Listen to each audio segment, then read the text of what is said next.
Hi,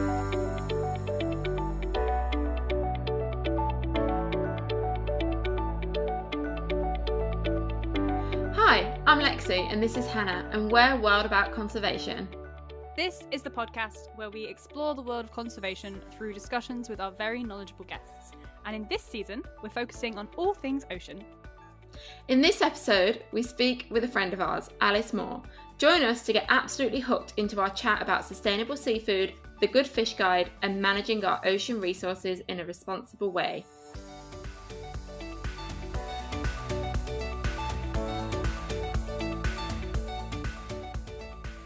Hi, thank you for chatting to us today. So can you firstly introduce yourself to our listeners, who you are, your pronouns, what you do, and your key interest in conservation?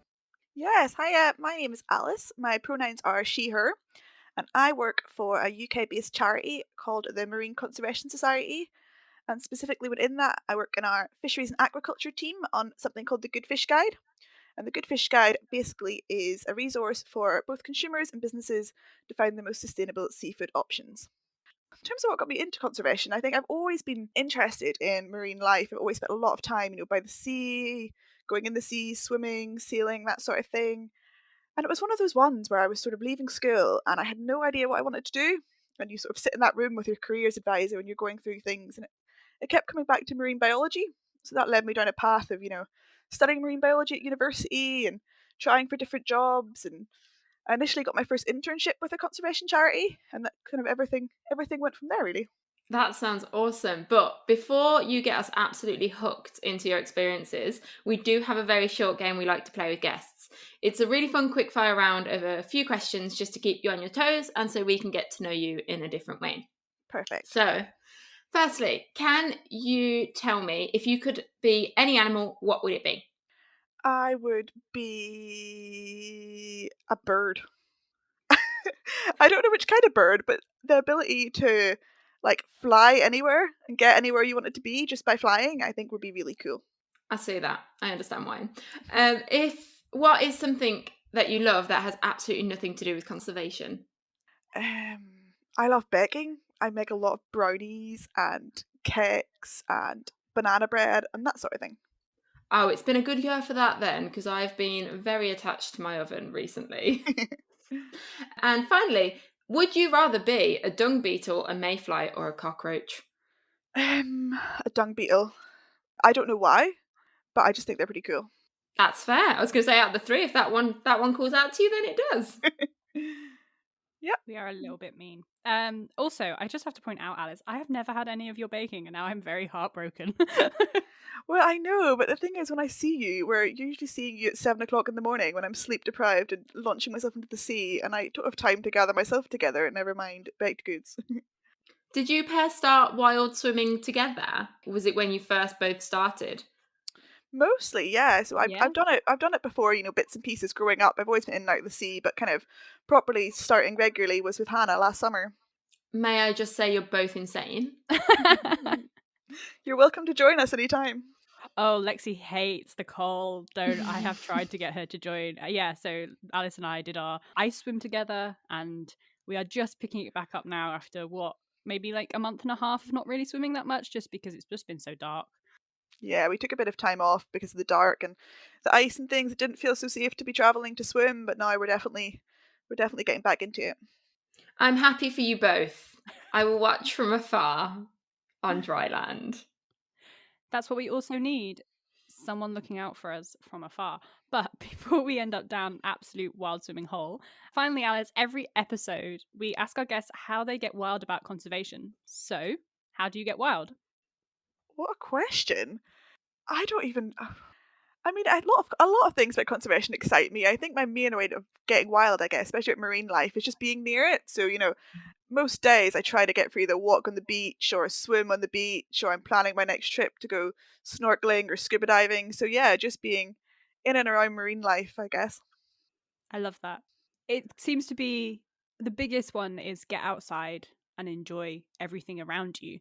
And yeah, you've already kind of told us what got you into conservation, but could you tell us, you've touched on your education a little bit, where you were, where you started, where you did your undergrad, have you done a master's, these kind of things? Yeah, I grew up in Northern Ireland, and when I was 18, I moved over to Scotland and I did my undergrad at Stirling University in marine biology. So I was in Stirling for 4 years, and then I was back in Northern Ireland working for about 8 months, and then I moved to London for an internship. When I ended up, getting a job with that organisation, I stayed there. I was there for maybe about 18 months altogether. And then I decided I got the kind of the FOMO, I guess, of wanting to do a master's and wanting to try some new things. So I moved back to Scotland and I did a master's at Heriot Watt University in marine resource development and protection. It's quite a mouthful. Masters always seem to be a mouthful. I know they get very specific with their titles. No, that sounds like quite an educational career. How did you go from that to getting into sustainable seafood? Yeah, so I guess I sort of fell into the world of sustainable seafood. I was always interested in marine science, but I didn't, in university, I didn't have a specialist area or that sort of thing. But when I first started working in the conservation world, it was actually, strangely enough, it was in freshwater. So I worked in I did a bit. My internship was in freshwater policy and communication and campaigns and that sort of thing. And I stayed on with that team for a while, and a job came up in the seafood team, and I was always interested in the seafood world and how you can work with businesses and policymakers and how it kind of affects everyone. I think it's something crazy like 97% of UK households actually eat seafood, so it's something that really does apply to everyone. So I got my first job kind of by chance in sustainable seafood, and it just sort of stuck. Yeah, I really enjoy what I do, and I really feel like it does make a difference. So yeah, it was kind of by accident, but I'm happy enough, and this is where I plan to stay. No, that's lovely to hear, and I think there's a few different stories out there of that follow a similar vein of nope, I followed the education that I wanted because of the interests, and then I ended up in this job that I absolutely adore, partially because of luck, but also the skills that I've gained. Yeah, I think that's definitely the thing, especially with people that do conservation degrees and marine science degrees. There's so few jobs out there, and you sort of got to be quite open minded about what you go into, and you don't really know until you try it, and until you work in an organisation. I find you don't really know what jobs are available and what opportunities there are. I think that's completely true. And kind of what you touched on there is that you're saying there was a little bit of luck, but also what came through to me was that you were already in a situation and then you sidestepped because you were developing these networks, you were developing these transferable skills. And that's such important thing to think about. And something that keeps coming up when we chat to people about how they got where they were is exactly as you've just said, is having an open mind and realizing that conservation isn't just one thing, which is what this whole podcast is about, is it's so many different things, so many different topics, and so many different people. Yeah, for sure, and it's definitely there's an aspect of it as well as a lot of people, if they want to get into, I'm particularly speaking about marine conservation, but there's this kind of mentality that you have to travel all over the world and do all these internships and everything, and it requires a lot of money and basically a lot of working for free. And I think you have to think about realistically about your life and what you can afford to do. And for me, that wasn't, that I wasn't able to go and spend all this time doing all these unpaid internships. So when I found something that actually was a good job and actually, I really enjoyed it, then that was, a win-win for me. Yeah, I think you're absolutely right. You don't have to do all of these internships and you don't have to travel the world. I think we are in an age at the moment of just virtual. So you can join a lot of webinars and learning sessions online and get some more information about a lot of the world right now. But you're right, there's so much around us. And I think the UK is a treasure trove of Mm. internships and first jobs. And even as we've been learning on this podcast, just the amount of different species that we've got in our UK waters is insane. Because I've been learning a lot recently. Would you be able to tell me what your favourite British fish is? Yeah, that's a good question. I think one I have a particular soft spot for is rays. So we have a great variety of different kinds of ray in British waters, and I think people don't realise. People think that's something tropical that you see on holidays when you're diving, but actually we have so many different rays here in the UK, and there's something that need championed and they need better protection. Yeah, and I think this is something that has come up kind of in our thinking before as well, is that it's also seeing skates and rays isn't just going and seeing them underwater, is that you can see traces of them on the beach and stuff. And I think that's what's really cool, is that it's that connection and realizing what really is in our water isn't just a few fish, as some people think. Yeah, definitely. There's a huge variety of different fish available here and different kind of seafood species, I guess. And yeah, it's just about getting people to know what's out there. Hmm. In terms of different sustainable seafood, 'cause obviously that is the focus of your work, is there a sustainable seafood you wish people would get more excited about? Yeah, there's loads. I think particularly here in the UK, I think farm shellfish is such a big thing that people could get more excited about. We have loads of great options for farmed oysters and mussels that are super sustainable. Sometimes the wild caught options, you really need to check with the wild caught options because they're not as sustainable, but definitely farmed shellfish is something there's great potential for. It's minimal impact on the environment. It's definitely something that we can expand. We just need to increase the demand for it and get people eating the stuff that's grown right here.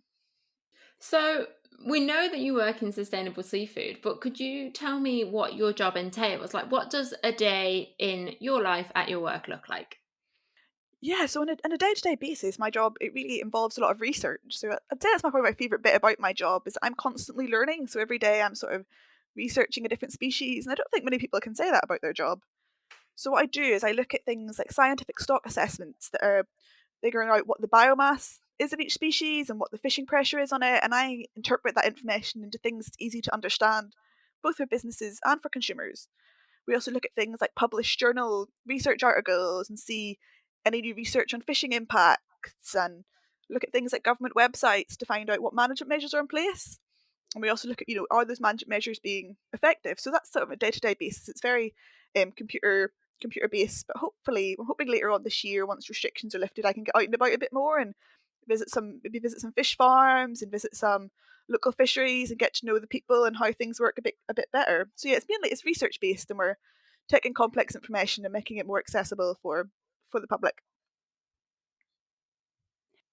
When you're not completely desk based, as you've said, there's all these different stakeholders when it comes to sustainable fisheries. How much kind of outreach and engagement do you actually do going and visiting different people who work in fisheries or work on some of these farms you've mentioned, or even just the general public and talking to them about sustainable seafood? Yeah, I think for my role specifically, I wasn't in, I've only been in my role about 18 months, so I hadn't been there that long before lockdown and things. So I think unfortunately, I haven't had as many opportunities to be out and about as possible, but it's really I'm quite lucky that I have a bit of flexibility in my work. So whatever really trips to fish farms or trips to fisheries and stuff I can set up, then my work's very good at letting me sort of go and do that sort of thing. So I can really get out there as much as I can find feasible and fit around my workload. In terms of like education and community based stuff, I don't do so much of that. So at the Marine Conservation Society we have our own education and volunteer and community engagement team, and they would go along and do that side of things. But also of course I've always got opportunities to attend some events and stuff and get stuck in wherever I fancy. It really is, I am lucky that things interest me and I want to get involved in. There's lots of opportunities for me to do that. That sounds really, really nice that you've got that flexibility within your job. So in the UK, where do the fish that we eat as the nation, where do those fish come from? Yeah, so we talk about the big five, and these are sort of the five main species that we really do eat the most of in the UK, and that is salmon, prawns, tuna, cod, and haddock. The thing about seafood is, a lot of people only like to make the same thing, and it is a bit daunting. You see these unusual looking fish and shellfish, and you don't know how to cook them, and you don't know how to prepare them. There's so many different kinds, so people tend to stick to what they know. So yeah, they're the main ones really, and obviously there's other things available as well. You have crab and lobsters and different kinds of fin fish, but those are the by far the main five things that we consume. And you've touched on it briefly about the difference between maybe some of these wild fisheries and kind of the farms, but what are the different types of seafood production? What kind of methods happen in the UK? Yeah, well, I think that's the thing. Those ones I listed before, they're not things that are produced in the UK. It's what we consume in the UK, and what we produce in the UK is often quite different from what we consume. So we actually import and export an awful lot of seafood. So a lot of what we eat is things that we've imported. So a lot of prawns from Asia, and we get, tuna from the different oceans and things. So that's stuff that we import, and we export things like a lot of salmon, a lot of our crab gets exported. But in the UK itself, there's a whole range of different fisheries that go on. So there's things like, we do pot fishing for crab and lobster and whelks, and we also have trawlers that are, go around the UK and out into the North Sea. We trawl for things like cod and haddock and flatfish, and we also use gill nets. It's just a type of net we use to catch fish. Things called long lines, which is a big long piece of fishing line with different hooks along it. So yeah, all different size and scale. We do all sorts around the UK. I suppose as an island nation, we have that opportunity to do a lot of fishing. Yeah, that makes sense. But in terms of fisheries, because I don't have a lot of knowledge on like the really what a fishery does and how it works, but I've heard this term an onshore fishery and an offshore fishery. Would you be able to just explain the differences for me? Yeah, so I think as opposed to the onshore offshore thing, onshore and offshore it more applicable to aquaculture. So what aquaculture is, it's basically the farming of seafood. So we think of it in terms of fisheries is more like hunting gathering, whereas aquaculture is farming. And onshore and offshore for aquaculture, offshore would be things like, you would have a salmon farm and pens that are out in the sea, and onshore might be they have different kinds of recirculating and land-based systems. In terms of wild caught fisheries, I think it's more inshore and offshore we would talk about. So inshore is sort of the smaller boats, and that's things that would only go out for a day fishing and come in the smaller harbours. Offshore is these great big boats where fishers might go away for days at a time, and they bring back these massive big boatloads full of fish. So I think you picked up beautifully there of kind of the differences between also the way people operate and the different kinds of places that these fish and food come from. If it's someone's choice to eat seafood, why is choosing sustainable seafood so important? yeah, choosing sustainable seafood is super important. I think I mentioned before, it's like the vast majority, it's over 90, probably 95 or 97% of UK households actually eat fish or seafood. And sustainable seafood's also, seafood provides a really important kind of low carbon source of protein available. So it's really important, that we focus on how to make the seafood more sustainable. So sustainability in terms of a fish sense, in terms of wild caught fish, it means that the fish has come from a stock that's well managed and isn't depleted, so that there's good numbers of fish available of that kind. It also means fishing from a stock, and that fishing impact is having less of an impact on the environment. So things like, it's not destroying the sea floor and it's not catching lots of other species. Similarly, in a farmed context, sustainable seafood means seafood that's having less impact on the environment. So the things that are, maybe releasing less chemicals and aren't having as big an impact on other species. And by choosing sustainable seafood, it means, if you go to a supermarket or a fishmonger or a restaurant, if you're asking for these sustainable options, that's showing them that that's what you want. You want your seafood to be having less of an impact on the environment. We've seen that, you know, what I work on, the Good Fish Guide that provides a sustainable seafood advice. It's businesses that use the Good Fish Guide. They sell over 20% of the seafood that's consumed in the UK, and that's businesses that have actively, choose to sell sustainable seafood. So by using the Good Fish Guide and by asking for sustainable seafood, that's encouraging businesses to make that choice, and that's encouraging businesses to help improve the seafood that we are catching and farming. Yeah, that makes sense. So it's one of those things that can be pushed forward by consumer choice. Because I think we've all seen recently, especially in the past few years, that we just don't want everything wrapped in plastic. So I think the supermarkets are getting very good, or at least slowly improving with the plastic. But it's interesting to see that this is another space in which we as individuals can turn around and make our voices heard and ask for something different or something that's already in place that should be an easy option and an easy swap for like a sustainable option when it comes to seafood. Can you talk me through the different scales of fisheries that we have in the UK? And does this actually impact the sustainability of fisheries? Because in my mind, the larger the fishery, surely the larger impact they have. And then would they be sustainable or would they have more money to be sustainable? Yeah, and this is a really good question because it's quite a common misconception I think around the public. They think that these small boats that that aren't catching as much, that actually that's the most sustainable choice. And a lot of people when they think about sustainable seafood, they make the association of small scale equals sustainable. And although it would be great if that was the case, unfortunately it's just not quite that straightforward. Actually, a lot of it depends on the stock and the fishing pressure we're putting on that specific stock. So it doesn't come down to the scale of the fishery, whether it's most sustainable or not. There's a whole host of factors we need to look at, and we need to look at, how the stock is doing and also how it's managed, as well as the impact it's having on the environment. And the scale of things ranges throughout the UK. We have some really, we have some smaller scale fisheries. We have things like, small areas where they might do potting for crab and lobster whelks. And then, like I mentioned before, the big trawler boats in the North Sea that can go away for a week at a time before coming back full of seafood. But that doesn't necessarily mean have a difference in sustainability. It all just comes down to that specific area, what method they're using, and what the stock's doing. And yeah, that's why the Good Fish Guide's there, really, to make it easy for you to check that out and make that choice. I'm just going to pick up on something you said there as well, because Of we've course. mentioned the word a few times about potting. Could you just kind of define for us what a pot actually is? Yeah, of course. So a pot is sometimes called it's sometimes called a creel. So that is, it's like almost like it's made of like mesh, and I don't really know how to describe this, but it's basically like a big pot that is put in the sea, and it's usually on a string. So there might be a string of say like 30 pots or something that a fisherman would put out, and they would have a buoy at the end so they know where it is.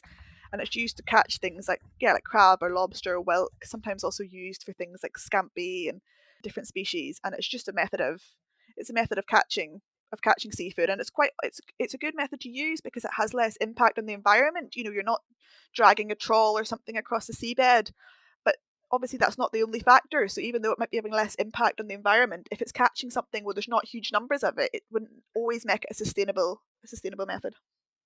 Mm. And that's so important to remember, is that these are really complex factors that come into measuring these levels of sustainability and looking at these different fisheries, which I know is lots of different things that you take into account when you're doing your job. In terms of the actual stock numbers that you've mentioned, where do those numbers come from? So we use a few different sources. The main one we use is by the International Council for Exploration for the Sea. We call it ICES, is the kind of shortcut version of that, the acronym. And they provide for a lot of species. They do these annual assessments or biannual assessments depending on the species, or sometimes it's every 2 years. And they give us that they do go out with their boats and do surveys and see what's out there, and they produce this information for us. There's also some fisheries it's not available for. So for like in England and Wales, for crab and lobster, these are done by CFAS. CFAS is a government body that does these scientific stock assessments. So they come from all over really, and they're not available for every species. So some species, unfortunately, it's not available, and we have to make a judgment on how the fishery is doing based on things like landings data. And we actually have a different methods we undertake whenever a stock is data limited, and we have to be cautious when it's data limited because we don't know exactly what's going on. No, I think you make a very good point there, in the sense that we can't help a species if we don't know what it is and where it is and what our numbers are at. So I think that ongoing monitoring is really important. But I did want to ask, what species do we tend to keep an eye on, or at least what species do you tend to keep an eye on? And so we actually, as part of the Good Fish Guide, we keep an eye on all species, sort of all fish that are available on the UK marketplace. So the Good Fish Guide, I think we have something crazy like over 600 ratings, and that covers over 140 different species. And it's for things that are available in the UK marketplace. So, like for me personally, it's a team effort. There's a few of us in the team that do these ratings. We all have different things that we're focusing on at different times. So, recently I've been looking at crab and lobsters. I've also been looking at sharks, and I've been looking at some farmed seafood. I've been looking at pangasius from Vietnam, and it's really at different times and researching different things. But it's a total team effort. We all work together to cover all the seafood. And yeah, our main thing is just taking this complex information. I understand it's quite hard to get your head around the different size of these fisheries and the different stock information, but that's our job, is to take away that pressure and to make it easy for people to make the right choice without having the need to fully understand how these stocks are monitored. Yeah, I never realised that it was that amount of species that was monitored by just your organisation, which sounds like, yeah, a big job and a big team needed. In terms of like data, seeing as we're on the topic, do you have any data on the eating habits of the UK population? So I know generally fish and chips on a Fridays is a big thing, but in terms of any data that you have that you could share with us. Yeah, it's not data specifically, but I think what I touched on before about these big five. So in terms of salmon, a lot of people eat salmon and buy salmon just from their supermarket, and a lot of that is farmed. So a lot of it's farmed, in Scotland or in Norway or in the Faroe Islands. So salmon's really popular. Also prawns. Again, a huge variety of prawns available. A lot of them come from Asia as well. But there's all different kinds of prawns you can get. Things you get, in your fish and chips on a Friday from the takeaway, cod and haddock. Again, all different sustainability options. Tuna, a lot of tin tuna. People eat a lot of tin tuna. They really are the main things that we eat, and it is a bit of a problem that we have here in the UK, that we eat the same things. And I'd love for people to be more diverse in their seafood choices and try different things that are being caught closer to home, because we really need to start eating a more diverse range of seafood. So, just talking about these different things, obviously, that people like and the different fish that we tend to see, and also making these sustainable choices. for the conservation of these fish stocks, what is kind of the best species that we should be looking to choose to eat because they're the more sustainable? So I think, yeah, again, this question's it's really difficult to answer because it's not so straightforward. Like our job would be much easier if we could turn around and say you should be eating X, Y, and Z species. But unfortunately, there's a lot more that comes to it than that. It is about where it's caught or farmed, the management of that, and the impact it's having on the environment. So some species that we rate, say for example something like Atlantic cod, we have ratings that range from yes, fish would recommend eating to no, fish you should avoid and definitely not eat, and that all comes down to where it's caught and how that stock's managed and how it's caught. So I definitely think, before you purchase a seafood species, you really need to check the label and look at where it's been caught or farmed and how it's been caught and farmed and any eco labels that may be available, and then use the Good Fish Guide to really make sure you're making the best choice. And I think, don't be afraid to, if you're in the fishmonger, to ask them for more questions about where it's caught and to really, ask those questions, because that ultimately is what puts pressure on the restaurants and the supermarkets and the fishmonger. If they know that we're wanting that sustainability information and we want to know where our fish was caught, then that's a really good thing if we're putting that pressure on. I think that's so important. I think you're painting a very clear picture of how complicated it is, especially dealing with this stock data that's coming in annually and these constant changing situations. Because, like you said, there's a number of fishing methods and aquaculture methods, and that's constantly changing along with the stocks as well as the numbers. I think it would be nice to say that this is the super fish that we should all be eating, but I completely now understand why that's not an answerable question. In terms of another unanswerable question, is there any seafood species we should absolutely avoid eating? Or at least for the moment, should we say? Yeah, I fully appreciate how difficult this is. Like, I think, we're well aware ourselves, and it's not an easy thing to do. It's not an easy thing we're asking people to do. There is no easy option. But in terms of things we should avoid, there's definitely a couple I can list, that we should avoid no matter where they come from. So wild Atlantic salmon is one of those. So wild Atlantic salmon is really, really depleted across its entire range, and we really need to give it a chance to recover. But the good thing with that is there is more sustainable options. There's some more sustainable farmed options, and also wild caught Alaskan salmon. So there are alternatives. Another one we should always avoid is European eel. I think in the UK, we have some problems with things that were traditional. We want to keep up that tradition. So things like in London, they would have a lot of jellied eel, but European eel is actually critically endangered, and we should never eat it, no matter what claims they make about where it comes from. We should never be eating European eel. Similarly, wild Atlantic halibut is doing really badly, and we know very little information about it. But yeah, there is, again, like salmon with Atlantic halibut, there is a farmed option that's more sustainable. So the species altogether aren't totally off limits, but there are some that in the wild we should definitely avoid. And with a lot of different species, there is, like I mentioned before, there is unsustainable options that we should avoid, but it is just about checking where they're coming from. Yeah, no, that makes sense. And if we were to, as an example, as a nation, choose to not buy wild caught Atlantic salmon, how long, if you have this data or any sort of information, how long would it take those stocks to improve, should we say? Yeah, that's something we can't say. So we don't know. There's a whole host of things. Each different species has different times they take to recover the population, and it's not just down to fishing pressure. There's external things that put pressure on that. Things like salmon and eel that rely on rivers. You've got to think about things that are happening in rivers that might be hindering the recovery of their population.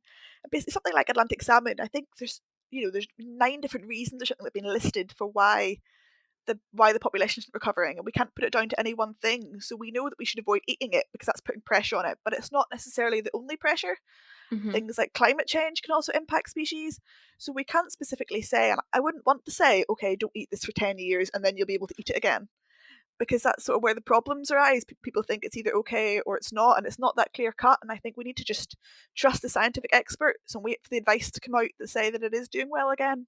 And then when that happens, it's also thinking about, well, we've seen what happened before. Should we really be eating it in the same volumes that we did previously? So there's a lot to think about. Just some of the stuff you've picked out there, I feel like it's so important to pick up on and really acknowledge of not being afraid to ask questions, to seek out, just educating yourself with these topics, because people will always be willing to chat to you, and if they don't know, send you somewhere or to someone that might know a little bit more. And also just the importance of data for any of these things is that we need to make informed decisions using the data that we have and then acting on that data. But also on the note, you mentioned climate change, and that is something that is at the forefront of everyone's minds, is how our planet is changing. How is that actually impacting and affecting our seafood? Climate change is something that really people do care about at the minute, and people are wanting to see more work done on. And it does have links to seafood. So a few different things. I'll give a couple of examples actually. So things like a rise in sea temperatures, that's leading to algal blooms. It's also affecting fish farms. So seas becoming warmer leads to an increase in sea lice, and sea lice are a parasite that it's widely known that they affect salmon, and that's the warmer our seas are getting, the more likely sea lice numbers are to increase, and things like diseases as well. Like they can change with the different shift in the temperature of the water, so that definitely has an impact. Obviously, more diseases and parasites can lead to more chemicals being used, and that can have a negative impact on the environment. We're also seeing like a bit of a shift in actually what species are present in UK waters. So things like anchovy and sea bass that historically weren't seen very much around here, the numbers are increasing because they're moving further north as the water is getting warmer. And things like cod and haddock as well, that we would have seen a lot of here, are actually moving further north because they want these cool, or they're moving to like these cooler and deeper waters because our seas are getting warmer. Another thing that can happen, I'm going to geek out a bit here, but as an example, but this climate change is causing these abnormally warm water areas, and these patches with this warm water is leading to a decrease in oxygen. So a good example of this actually was in the Gulf of Alaska. Now there was an event a few years ago, and it was called the Blob.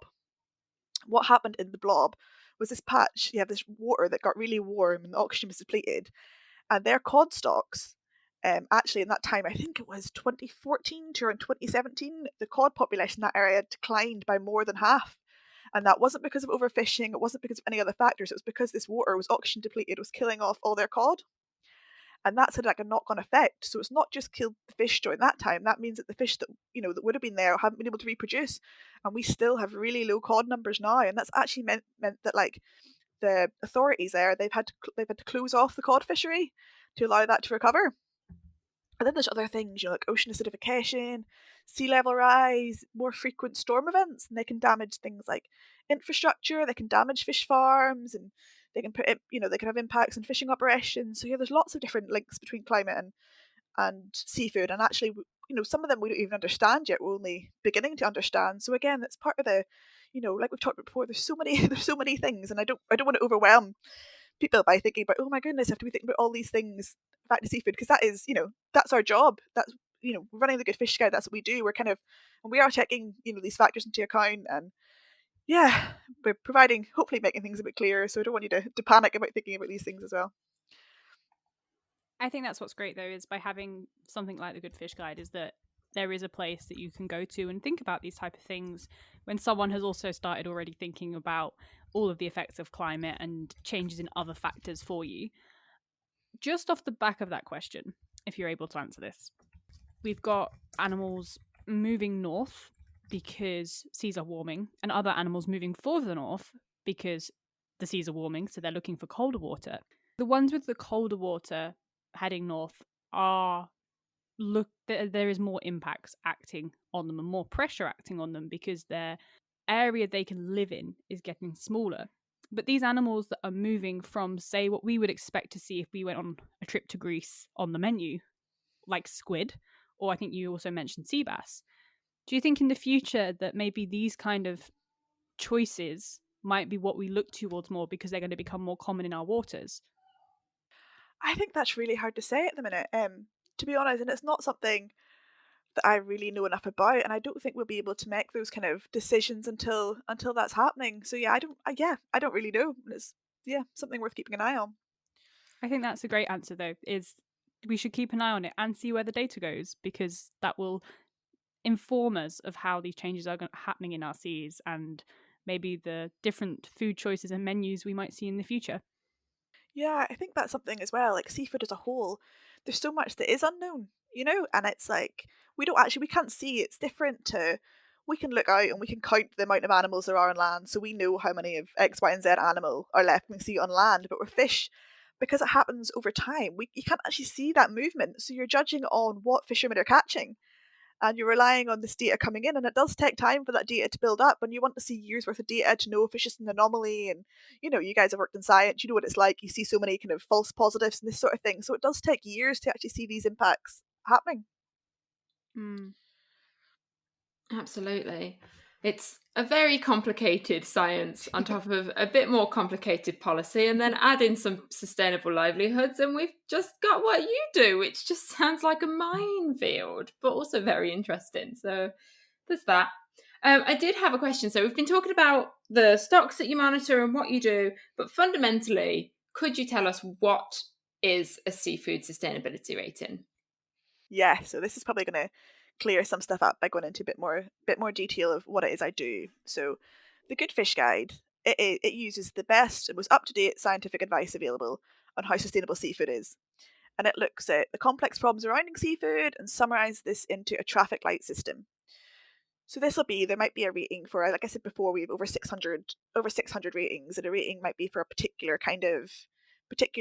area. So say, for example, brown crab caught in Shetland using pots. So it's the species, it's where it's caught, it might involve the management that's caught and how it's caught. And we would look at that specifically and we would give that a rating on this traffic light system. So green means that's what we would call the best choice. They're the fish you should eat. Amber means that it's okay and it requires improvement, and red are fish to avoid. So it's fish you definitely shouldn't eat.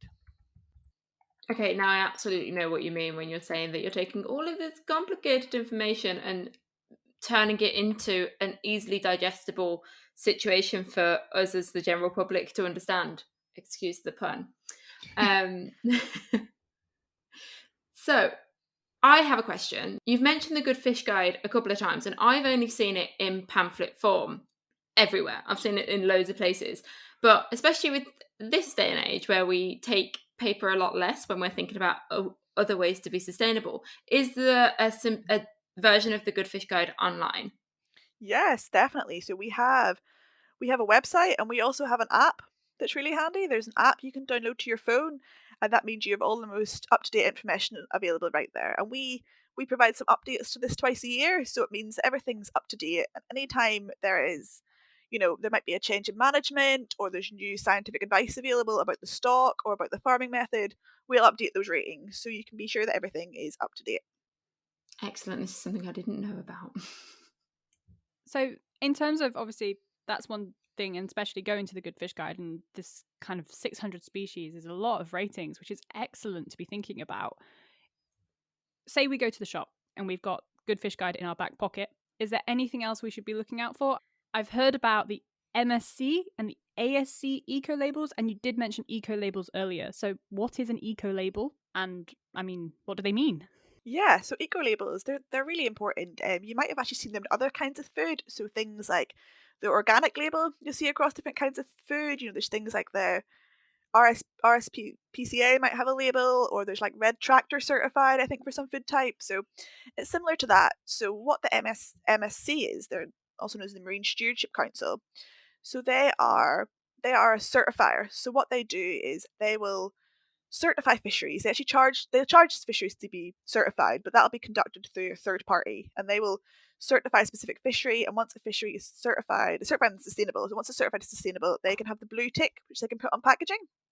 Similarly, for farmed products, there's a few different certifiers. There's a few different certifiers that work in that area, and the main ones you will see is the ASC or the Agriculture Stewardship Council or Organic, and they're on pack. There's a few others such as Global Gap and GAA that they won't appear on pack, but they are there, and supermarkets use them. And what this means is, you seeing this logo on pack, you know that's a good choice.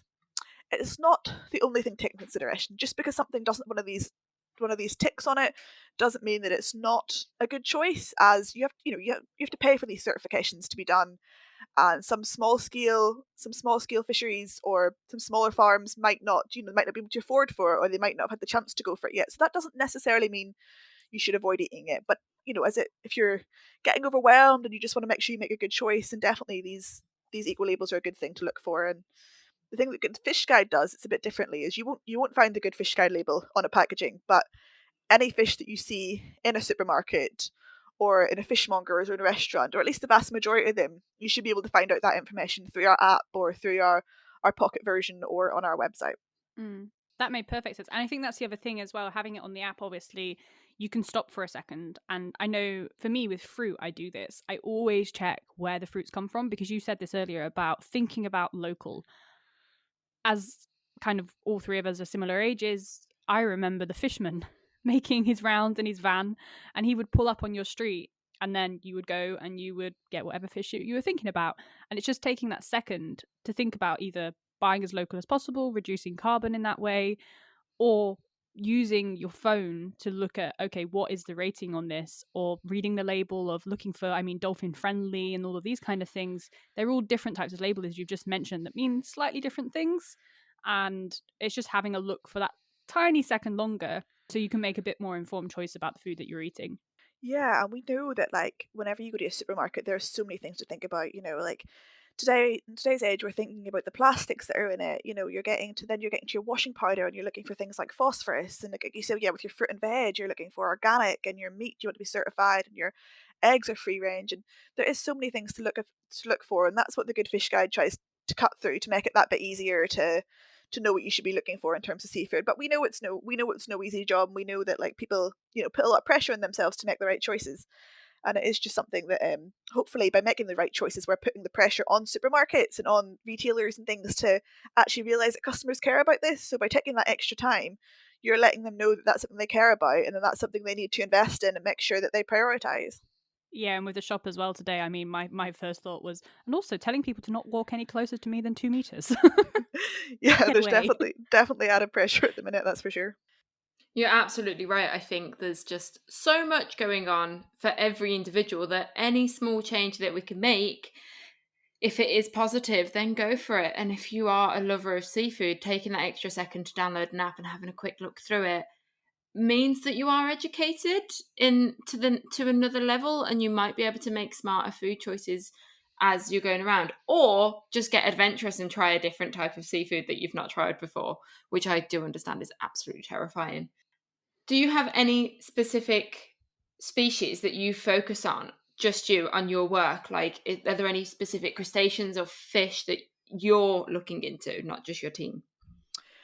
I think definitely, it's all a team effort. So we all pitch in and everything, and that's a great thing about working as part of a team. Everyone has different expertise and different experience, and there might be, some weeks I'm researching a particular thing, so I might have done research on crab and lobsters, but for my rating to include all evidence, one of my colleagues has worked on whelks, which is a similar capture method.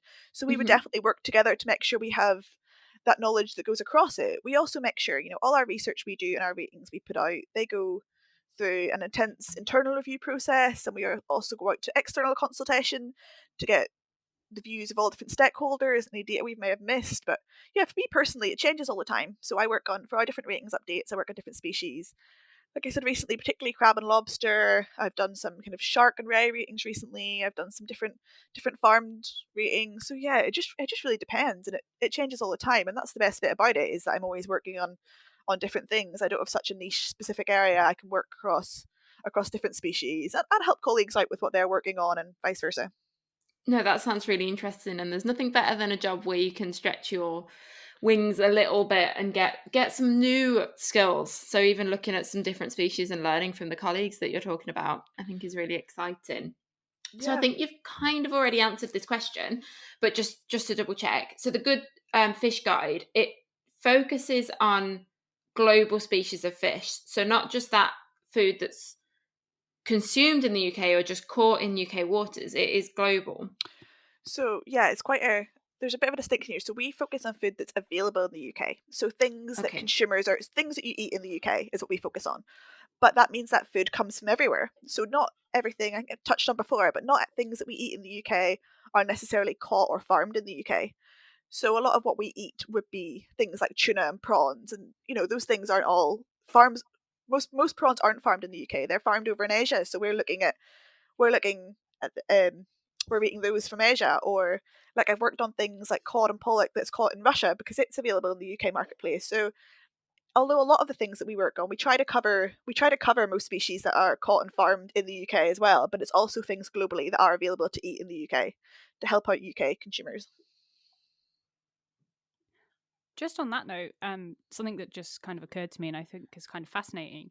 If, say, because obviously you're working on this global scale and in Russia, and so it may be something that's being farmed or caught in Spain, are you having to also look at kind of, you've spoken about all these different bodies that you work with, look at, say, fishing reports in Russian?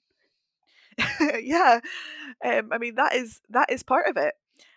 Thankfully, there's lots of different organisations that work on seafood and things, and quite often, we've got a network of different contacts we can use if need be to help us translate these documents. But definitely, there are some hurdles if we're having to look at documents in different language, and it's really important that we interpret them correctly. So quite a lot of the time, we are having to rely on other contacts we have globally to help us digest that, because my my language skills aren't great. I don't claim to be able to understand everything, especially in different language. I mean, this technical stuff is hard enough to understand in English sometimes. So yeah, it is one of the challenging parts of our job, and definitely sometimes if you're looking to rate, maybe like anchovies from Peru or something like that, it might take a bit longer just to make sure you're interpreting that information correctly, and also getting access to it. It's easy enough to search for something that's being for management measures that are being put out by the UK government, but not all countries have have their everything on their website or have it all up to date. So we might rely on contacts from those companies to point us to the right place to make sure we're getting the right scores. It sounds really nice that you're kind of, that is, like Lexi said, spreading your wings a little bit. Lots of different focus, but also lots of different interactions. So I can imagine all kinds of things that you're doing on a day-to-day basis. No 2 days are the same. So we're looking at Good Fish Guide, looking for our eco labels, really thinking about where the food we consume is coming from. Is there anything else that we can do that is like that other extra step to lower our footprint as human beings? Well, I think as human beings, obviously there's a lot more things that are coming into play than just seafood. But I think in terms of seafood, yeah, you've got it bang on. I think the Good Fish Guide is a resource. It's there. It's free to use. A lot of businesses use it as well. So a lot of businesses are using it to make sure that they're supplying the right thing in store, in their restaurant. Definitely have a look at that. Keep an eye out for eco labels, but it's really looking at that label on a packet. Looking at, okay, there's a seafood species. This is what it's called, and they are required to put where it's come from on the pack, so you should be able to see. And also, don't be afraid to ask the questions. If you're at a fishmonger or if you're in a restaurant, don't be afraid to ask them where it was from or information about how it was caught or anything, because they should know that. And if you're at your fishmonger and they don't know information about that, then really maybe it's okay to step away. If you're not happy that you know all the information, I think as a in general, as a population, we're starting to want to know more about where our food's coming from and where the things that we buy are coming from. So it's important. It's important to ask those questions, and don't be afraid to do that. And in most cases, the people they're more than happy to talk you through it. Fishmongers in a lot of cases they like being asked, and they're happy to talk you through it. So definitely don't be afraid to do that. And also don't assume that something because it's local is the best choice, but also don't assume that something coming. Don't make any assumptions about your seafood. Basically, just have a look at support local where you can, but have a look at the label to make sure that local option really is sustainable. Yeah, I think that's a very nice way to wrap it up. And just one final question. So, obviously, the Good Fish Guide is part of the Marine Conservation Society. So, if any of our listeners want to give any extra sort of support or get involved a little bit more, what would the best way to do that be? Is that with the Marine Conservation Society as a whole? Yeah. Yeah, so we do lots of different things. The Marine Conservation Society. We work across sustainable seafood, but also ocean recovery. So that's things like marine protected areas. We also work on clean seas, so that's different pollution, and we have lots of ways the public can get involved. So we have lots of amazing volunteers that work with us. We couldn't do what we do without volunteers, and they do things like they do litter picks, and we collect all the data that's collected from litter on beaches. So it's definitely something that anyone can get involved with. There's plenty of information about that on our website, but we also have these volunteers called Sea Champions, and they go into schools and they do education and they lead different community events. They might host a stall for us and do different events in that way. And there's always some citizen science projects you can get involved in. We have things like the big seaweed search where people record the different kinds of seaweed they spot, and there's always stuff going on. So if you go to our website, there's a link of how you can get involved, and yeah, there's lots of ways there. We love everyone to get involved. Anyone that wants to, has an interest, there's always something that everyone can do. Thank you so much for that. So we are wrapping up now. Is there anything else you would like to mention that we haven't covered? No, I think we've covered everything. Just as I keep saying, just check the Good Fish guide, and don't be afraid to get in touch with anything you don't understand. We recognise that this stuff's really complicated, and it's not what people are used to talking about and not used to hearing about. And there's lots of words, and there's lots of terminology, and sometimes we forget that not everyone is used to hearing this stuff every day. So don't be afraid to ask people for more information. Don't be afraid to ask for the silly questions. And yeah, there's always the internet's full of all this information. So definitely just don't be afraid to have a bit of a look, and ask people for stuff that you don't know. I think that's a fabulous message to be ending on, of there is no such thing as a stupid question. And if you don't know, ask someone, because they will be more than happy to share their passion with you. And also, stepping outside, supporting these wildlife charities, you can't go wrong. Right, I think that's everything. So thank you, Alice, for chatting with us today. And thank you, listeners, for listening. I hope you all have a wild day. Bye. Thank you. Bye-bye. Thank you for listening today. As always, we have been Wild About Conservation, and you have been awesome. Please do leave us a review. We would really appreciate it, and we do read them all. To keep exploring with us, drop us an email or find us on our socials. All the links are in our description and the show notes. If you enjoy our show and want to support us, we are also on Patreon. Just £1 a month, 25p an episode, will cover our creation costs, and anything above that we donate to charity. Thank you to those of you that are already helping us to keep creating. Our chosen charity for this season are the British Divers Marine Life Rescue, who are an organisation dedicated to the rescue and well-being of all marine animals in distress around the UK. Donations will go to training teams of volunteers and maintaining specialised equipment that is vital for their work. Don't forget to look out for our next episode next Wednesday, wherever you get your podcasts. If we aren't there, do let us know. And remember, step outside and get wild about conservation. Bye! How do you get wild? Watching wildlife documentaries. Wildflower painting. Diving. Wild swimming. Ocean watching. Rock climbing. Bird watching. Listening to podcasts. Hill walks. Visiting a wildlife charity.